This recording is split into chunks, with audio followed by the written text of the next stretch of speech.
And your response was, no, I've had no formal complaints? That is correct. And you didn't make any corrections to your deposition transcript, did you? I did not. I can't undo Your Honor's mindset with respect to his testimony. That horse has left the barn.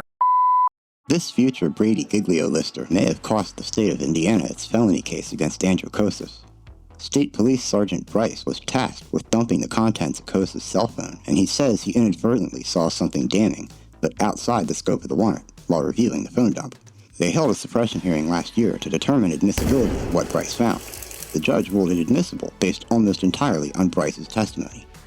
The problem was that Brice testified falsely when he was asked if complaints had ever been filed against him. Turns out he was sued in federal court for exactly the same thing he's accused of doing here. Let's roll, nerds. Sergeant Brice, why don't we have you come on up, sir? Go ahead and pause real quickly. Raise your right hand. Do you swear or affirm under the pains and penalties for perjury that the testimony you give will be the truth, the whole truth, and nothing but the truth? I do. Have a seat, please. Mr. Schmid, you can proceed, sir. Thank you, Your Honor. Good morning, Sergeant Brice. Good morning. Can you please state your full name for the record and spell your last name? Jeremy Brice, B as in boy, R-I-C-E. By whom are you employed? I'm employed with the Indiana State Police. And since when have you been employed by the Indiana State Police? As a sworn officer since May 1st of 2014. How many times have you been sued in court in your life? I've received a legal filing once, never to the point where I went to court to testify on it, but just once. So you've been sued in court once, correct? Yes, I don't necessarily understand exactly what you mean by that, but I have a civil suit filed against me, yes. Let me ask it this way. How many times have you been named as a defendant in a lawsuit? Once, as far as I know. And was that in federal court? Yes, it was. And was that in a lawsuit brought by a Stephen Heckey? Yes. Okay. And was that lawsuit filed in March of 2023? I received notification of it in August of 23. I don't know the exact date it was filed. A copy of this was digitally emailed to me August 11th of 2023 by our legal division. And who in particular sent this? That would have been Cynthia Forbes. Did you review this complaint in federal court when you received it? I did. Do you know whether or not an answer to that complaint was filed on your behalf in that federal court action? I was advised at the time that I received it that our legal division would be providing defense to the Attorney General, so they would be handling that civil suit on my behalf. Doing some interrogatories or questions from the plaintiff in the case? Yes. And did you provide answers to those questions? I did. And did you sign the answers to those questions under oath? I believe, I don't have a copy of that interrogatory form in front of me, but I believe I would have signed the bottom of that form. Did you also review requests for documents from the plaintiff in that case that were provided to you by the state police or counsel for the state police? There are interrogatories and there was a summary judgment declaration that I filled out, but those are the only two documents that I recall ever reviewing and responding to. Did you get a copy of the motions for summary judgment in the federal lawsuit against you? No. Were you informed at some point, Sergeant Brice, of the court's ruling on the pending summary judgment motions for which you had submitted a declaration? No, I was not. You were not informed? No, the last communication I had with the Attorney General would have been in June of 2025 when I asked for like a status update, and I was told that it was still pending. But up until these court proceedings, I was unaware of the outcome. Okay. So you did have communication about the case in 2025 and specifically June of 2025, correct? Correct. And do you recall you gave a deposition in this case on October 27, 2025? Correct. Have any complaints been filed against you while you have been an Indiana State Police officer? If we're referring to internal investigations, as I believed you had meant during the deposition, then the answer is still no. No, I didn't refer to internal investigations. My question was simply, have any complaints been filed against you while you've been an Indiana State Police officer? Knowing what I know now, with the complaint form of the inmate being filed and that being obviously recalled to memory, then I will answer yes. And the complaint that was filed against you in federal court was a complaint filed against you while you're an Indiana State Police officer, correct? It was on an inmate complaint form, so yes. And in fact, it was a complaint that led to a lawsuit in federal court, correct? It did. And you had to have an answer, or an answer was filed on your behalf, correct? It was. You had to answer interrogatories, correct? Correct. You had to supply documents to counsel to respond to that lawsuit, correct? That is correct. And you even had to supply a declaration under oath in connection with a pending legal motion in connection with that lawsuit, correct? That is correct. Your Honor, could I have just a moment? Of course. Thank you. Your Honor, that's all I have for this witness. Thank you, Your Honor. On October 27th of 2025, you did sit for a deposition, as you have acknowledged on direct exam. Is that correct? Yes. Did you testify truthfully? I did. Were you asked during that deposition if you had ever been sued in your capacity as a law enforcement officer? I was not. About halfway down the page, on page 52. You answered the question about complaints, and the question was phrased, any complaints made while you've been an Indiana State Police officer? You took that to be a question. Yes. And your response was, no, I've had no formal complaints? That is correct. And how did you understand the question that Mr. Schmid posed to you? I took it as kind of a vague question, but I perceived it to be that it was asking about any internal affairs types of investigations or inquiries to our internal affairs division, to which my answer was no formal complaints. And have you had any formal complaints brought against you within that system as you understood the question? No, I have not. And why did you understand the question that way? I don't recall exactly why. I mean, it's been a while ago, but I will say it was towards the end of the deposition. There's obviously a little bit of question fatigue that sets in eventually. I took it to mean, any complaints made. I could have, I guess, assumed, any complaints made while I've been an Indiana State Police officer could have meant, have I made any complaints, which obviously would not really make sense in the context of the deposition. And so that's why I took that as any complaints made being, have I received any, formal complaints, any complaints that would be referred to our internal affairs investigation as a pre-inquiry or a true investigation. And so I'm sure that when I arrest people and take them to jail, that they may complain the handcuffs are on too tight, or when I've taken people to written speeding tickets to them, they've shown up to court. That would be technically a complaint because they're complaining that I stopped them for speeding and they were taking it to court. But that was the context of what the deposition was, at least in my mind. And so in my mind, I took that as an internal affairs complaint and not just complaints to the degree that meant very wide scope. The follow-up question by Mr. Schmid, any discipline imposed, and you stated no? That is correct. Was that a true answer? That was. I believe it also kind of reaffirmed that I understood his question, at least how I took his question to mean. What do you mean? Explain that to the court. How did the follow-up question reaffirm your understanding of the earlier question? Anytime we have an internal investigation that does result in a founded allegation, there would be disciplinary action, whether that's verbal counseling or days off or administrative discipline. And since I'd received none of those, that kind of reaffirmed that that's what he meant was, an internal affairs type investigation. I have no further questions, Your Honor. Mr. Schmid? Thank you, Your Honor. Sergeant Brice, can you point to the part of the question on page 51 when you were asked about whether any complaints have been made against you while an Indiana State Police officer? Can you point to any part of that question that refers to internal affairs? There is no portion. And to be clear, you did understand the allegation that was being made by Mr. Heckey against the state police and against you specifically in the federal lawsuit, correct? I didn't recognize it at the time, but I do recognize that it is a complaint as he filed on the inmate complaint form. And specifically, it was a complaint, the search of his cell phone by the state police, and specifically you, was in violation of his constitutional rights, correct? That was his complaint, yes. And that was directed both at the Indiana State Police and at you specifically, correct?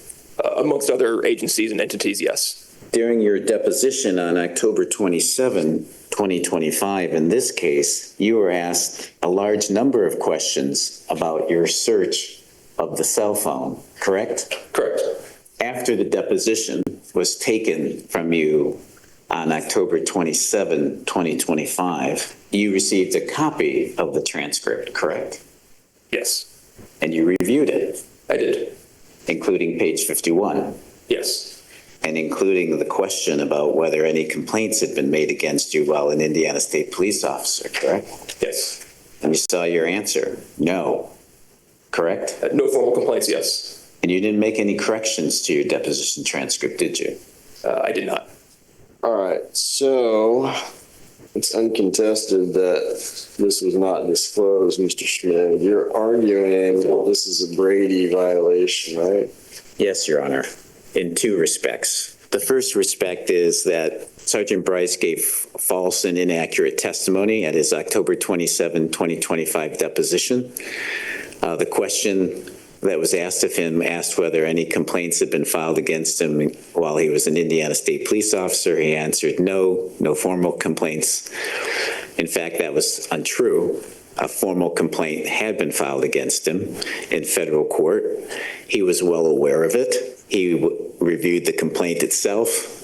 An answer was filed on his behalf. He answered interrogatories, signed interrogatories under oath, and also submitted a declaration. So he submitted written testimony under oath in the case, and the case continued to pend through 2025. In fact, as far as Officer Brice knew, as of today's testimony, the case was still pending, as far as he knew, on October 27, 2025.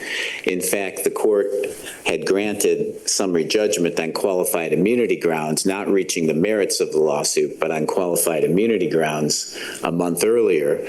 But Sergeant Brice wasn't aware of that. So as far as he knew, his last communication, we now know, being in June of 2025, he thought the lawsuit was still pending against him, yet he didn't disclose that. So his testimony was false, and we believe that his false testimony should have been disclosed to the defense, because less than 2 weeks later, in an evidentiary hearing, Sergeant Brice became a critical witness for the state, so critical that his testimony and his name was referenced 25 times in Your Honor's order deciding the motion. He was a central witness because it was plain from the evidence submitted at the evidentiary hearing that materials outside the initial cell phone search warrant were reviewed and seen by the state police. The state defended on the ground that Sergeant Brice had seen this in plain view, that he'd come across it inadvertently as he was starting to review the material on November 8, 2024. His credibility, his testimony was critical, and the defense at the November 7, 2025 hearing was completely denied the opportunity to cross-examine him on the ground that he had given false testimony in his deposition. The state police, and specifically Investigator Brice, knew that his testimony was false and that he had in fact been sued in connection with what was alleged to have been an illegal search of a defendant's cell phone. Very similar allegation to what has been alleged in this case in the defense motion to suppress. We believe that these Brady violations were obvious and egregious. They were material. Impeachment of a key witness in a matter is always material.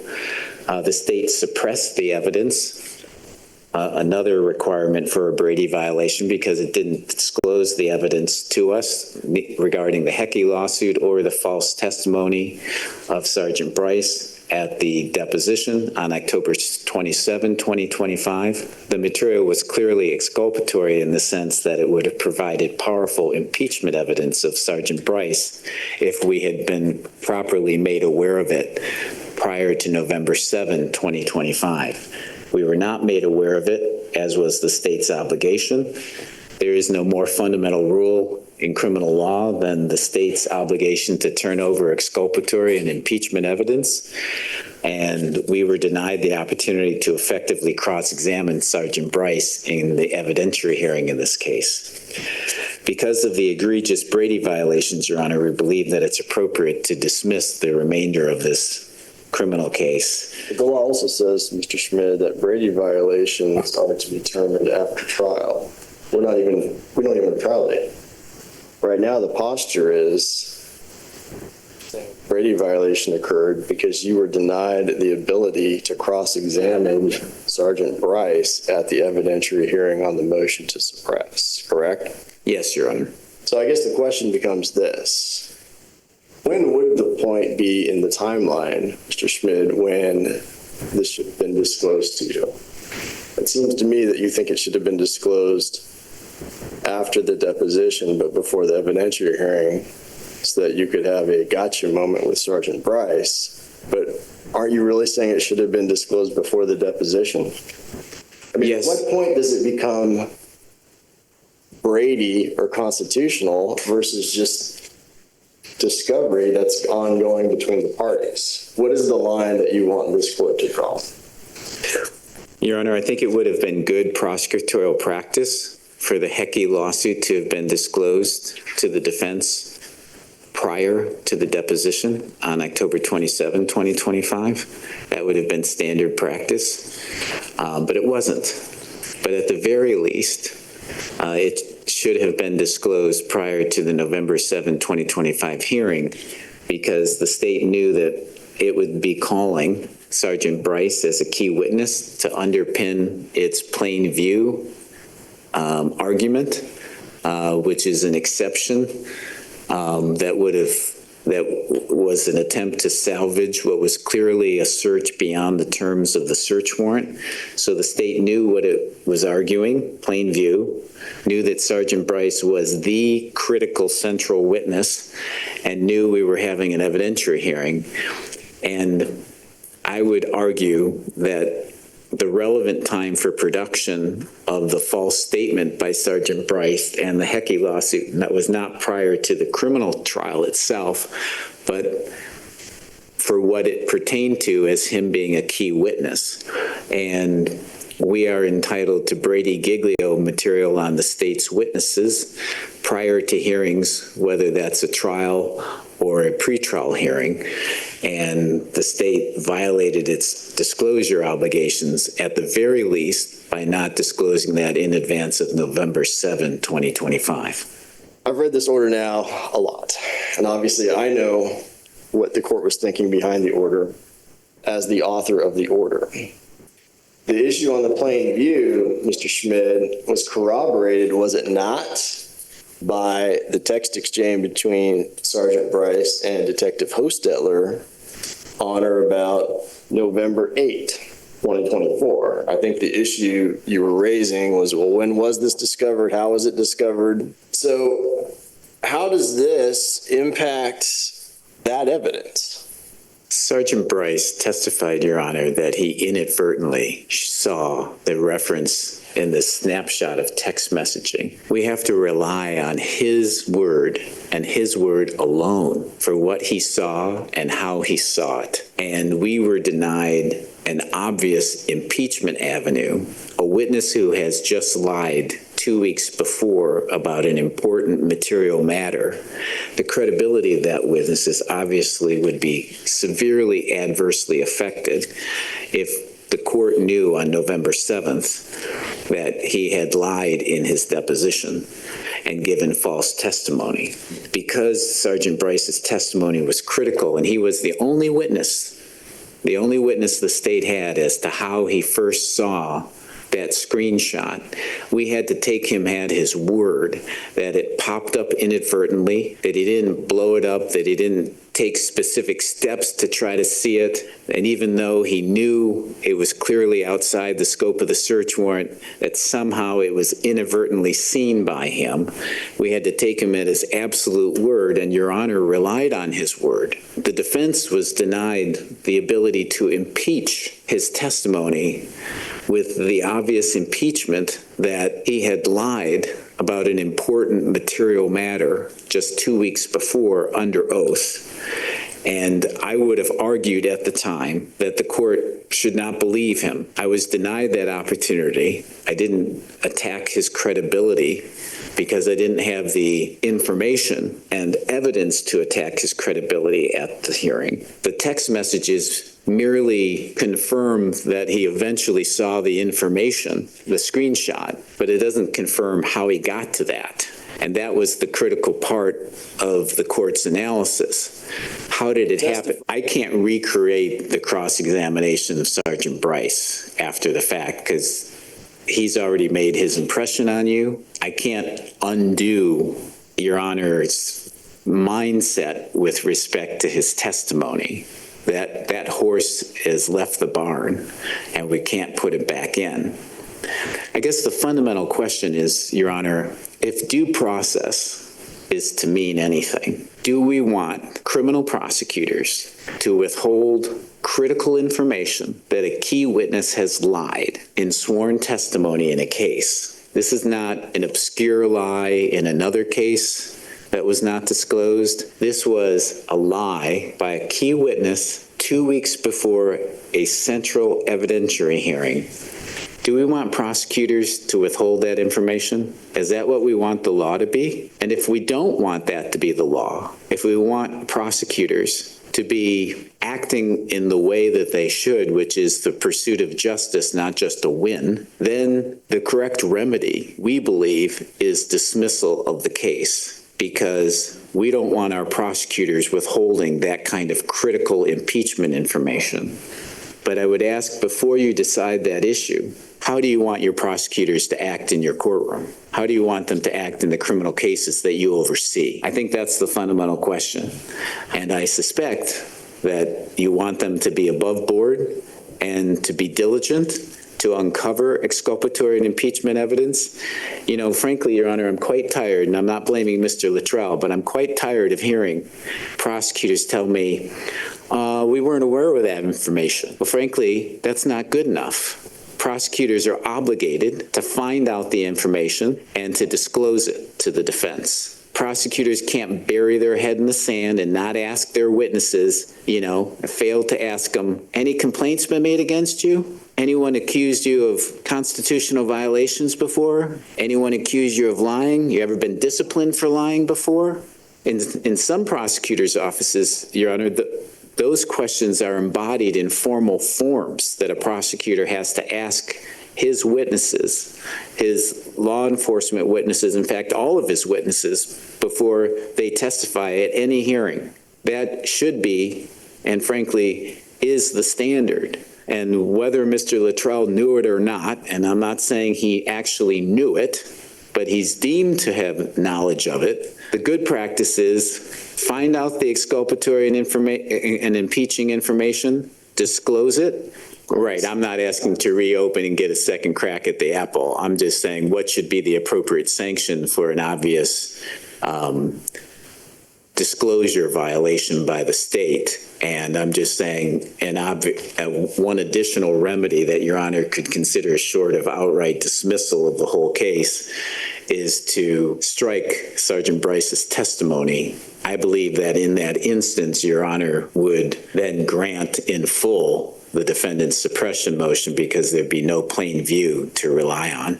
But it is an alternative sanction short of full dismissal, outright dismissal of the case. And I would ask for it. The court needs to make a determination, aided by counsel, as to whether or not this is a significant issue that causes the court to rethink its order on the motion to suppress. The court did not enter that order based upon a mood or your ethereal impressions of the witness, or you looked at the whole picture, all the testimony, the direct and cross-examination, and you entered an order. Now you've been provided new information that the state would respectfully suggest is immaterial. A pro se defendant sitting in federal prison lawsuit allegation unfounded is not impeachment evidence. But let's assume that it should be considered by you. You can now consider it and think about, does this affect how I viewed the evidence? That's the best way to address this, not with a limitation on the officer's testimony, or to redo the whole thing, or to dismiss the case. But the court has both the mental faculties and the experience to simply look at this new information, which the defense says is both reprehensible and very significant, and the state says is immaterial, and to see, does it affect the court's judgment? I do want to state for the record, I was unaware of this lawsuit until Mr. Schmid brought it to my attention in January. To be clear, Mr. Luttrell, I wanted that clear on the record too. I don't think anybody is sitting here accusing you of misconduct. Secondly, I want to thank you, Your Honor, but I also want to assert that the answer that the court heard today is, by all accounts, by the evidence that's before the court, is a fair and reasonable explanation for why the answer was given the way it was. At the conclusion of a lengthy deposition, Court's order on your motion will be issued on or before June 1st.